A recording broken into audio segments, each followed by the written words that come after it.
everybody. Welcome back. Mr. Hartman here, covering the last section of the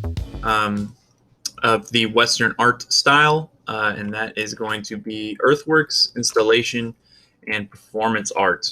And so this kind of starts around in the 1970s, right? The decade after pop art kind of became the popular thing. We have this idea that art is no longer limited to the museum, right? You can have art outside of the museum, right? No longer limited to galleries and museums, right?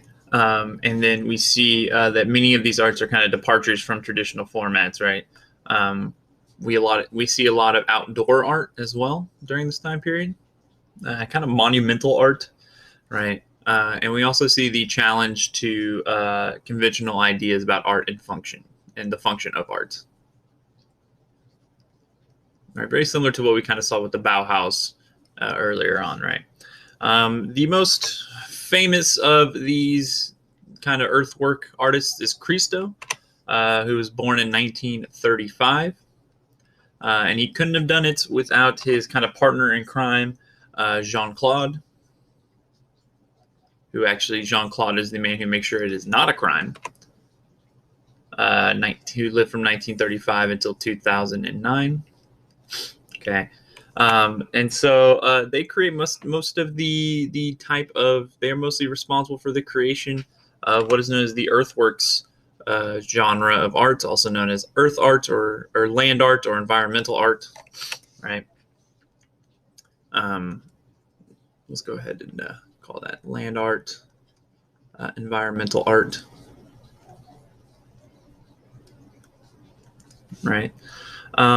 And he basically he starts in Europe, right? And he kind of breaks the idea of what art can be by packaging architecture and landscape, right? Landscape or architecture can be packaged as art.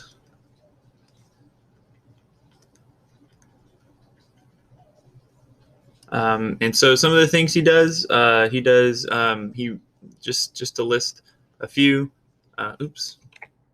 He wraps several well-known monuments in fabric.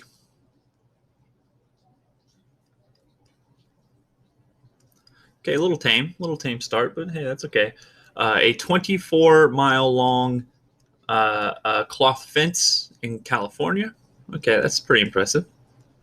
That's kind of crazy to do and be able to pull off and get all the land available for 24 miles, right? He surrounds 11 Florida islands, or islands off the coast of Florida, with pink plastic, which seems impossible. So that's awesome. And then he even did orange fabric gateway paths in Central Park in New York City.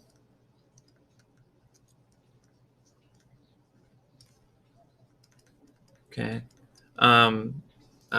Sorry, in Central Park in New York City specifically, right? And so these works obviously require lots of years of preparation, right? And they're just as much about the process as the finished product, right?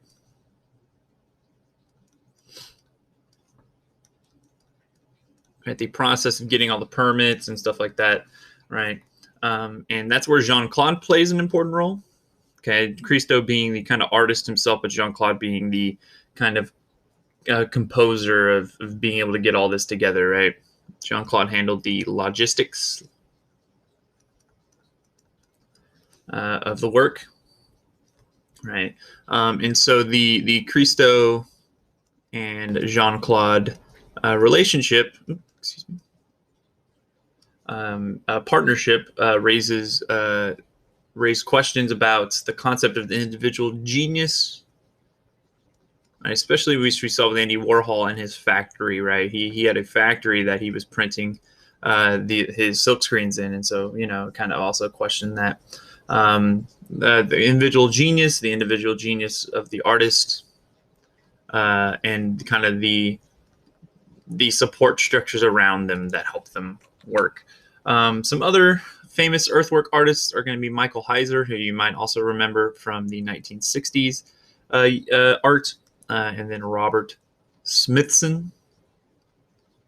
Okay, Michael Heiser, who was born in 1944, and Robert Smithson, born in 1938 and passed away in 1973. Let's take a look at some of these artworks of Christo, and then some of the artworks of Heiser and Smithson.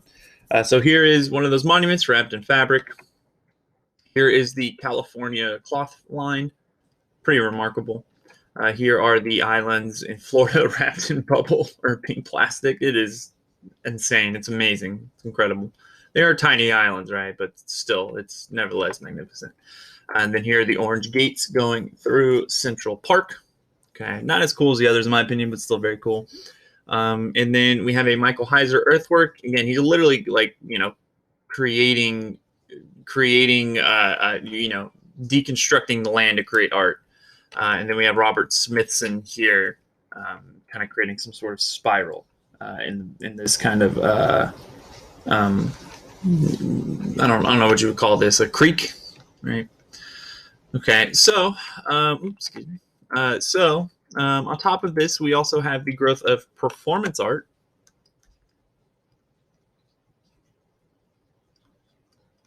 Okay. And allows it's another way that allows artistic expression to kind of transcend the boundaries of the museum, of the gallery, right? We see a combination of theater and art in performance art, in which the artists themselves become the work.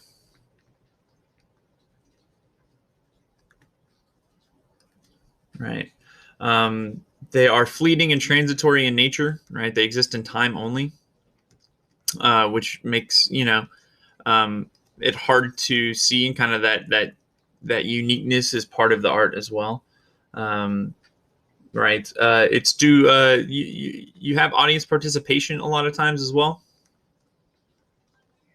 But it's not a fixed marketable artwork, right? Which is very crucial to performance art, the idea that it cannot be sold to people. And then a lot of times we also see a socially conscious performance arts, and that is where kind of our major example comes along, and that is the Guerrilla Girls. Right, so the Guerrilla Girls were a group of New York-based artists. Who began working in 1985. Okay, and they were anonymous, right? It's an all-female group. They were all female, and they were anonymous. They would wear gorilla masks to hide their identity in public. Gorilla masks, right? They also used guerrilla warfare tactics, which they're not killing people, right? But they were doing things like posters and flyers, right? They were putting them up, very quick hit and run, in hit and run ways. We see public speeches, right? And the major thing that they are challenging, right, is they are challenging the white male-dominated art world.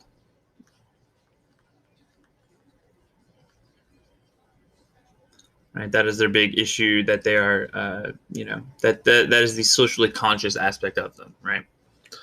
All right, let's take a look at just one of the posters of the Guerrilla Girls, right? One of their kind of big points: 5% of artists in the modern art sections are women, 85% of nudes are women, right? Just kind of a socially conscious point about the role of women in art, right? More of being the subject than the artists themselves, right? And how the kind of white men of this society are dominating the movement, right?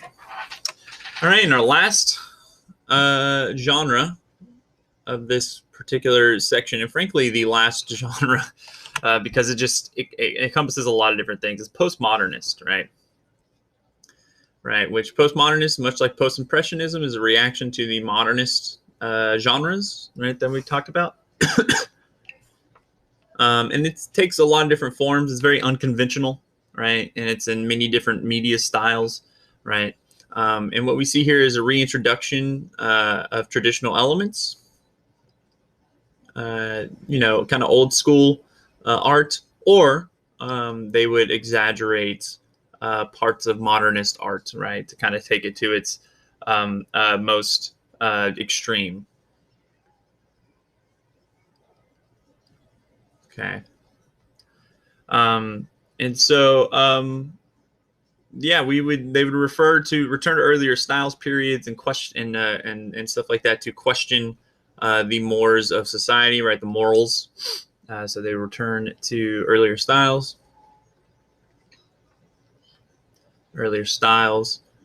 periods, and references to question contemporary society.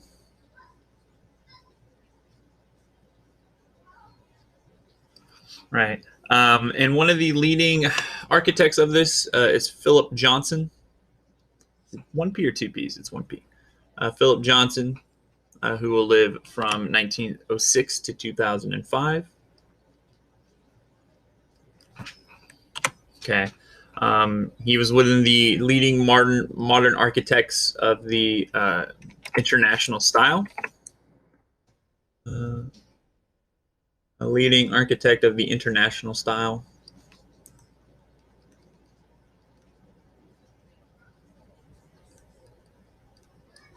Okay. And so for decades up to this point, Bauhaus has dominated architecture. Right, the form follows function concept, with men like Joseph Albers at the front. Right, again, the idea that form follows function. Okay.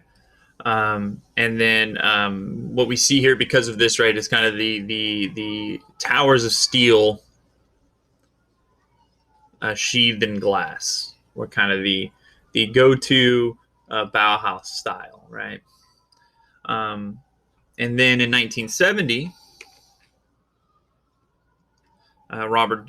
Philip Johnson shows up, and that he suggests that one of the functions of art is decoration, right? And he does that in the AT&T building that he builds, the AT&T building, which is located at 550 Madison Avenue. He builds in 1984. It's at 550 Madison Avenue. I was wondering if that should be blue or not. Right. And the thing here that he does is that he adds a finial to the top of the standard office tower, which it has no use, right? It just looks nice, right? Which is very much against the Bauhaus style, right? It just looks better, right? You can kind of see here right at the very top, this finial right here has no function at all, right? Just to look good. Okay. And so to kind of wrap this up is that there's no real center of the art world anymore, just because of, things like the internet have created just this very worldwide art approach, right? But even the concept of Western versus non-Western art is bleeding away with the emergence of kind of international artists, right, and stuff like that. But that's gonna do it. That is the end of Western art, which is by far the hardest section of art fundamentals. Starting in the next section, we'll get into non-Western art pretty briefly, and then the elements of art, and then we will be out of art fundamentals. But until then, I will see you in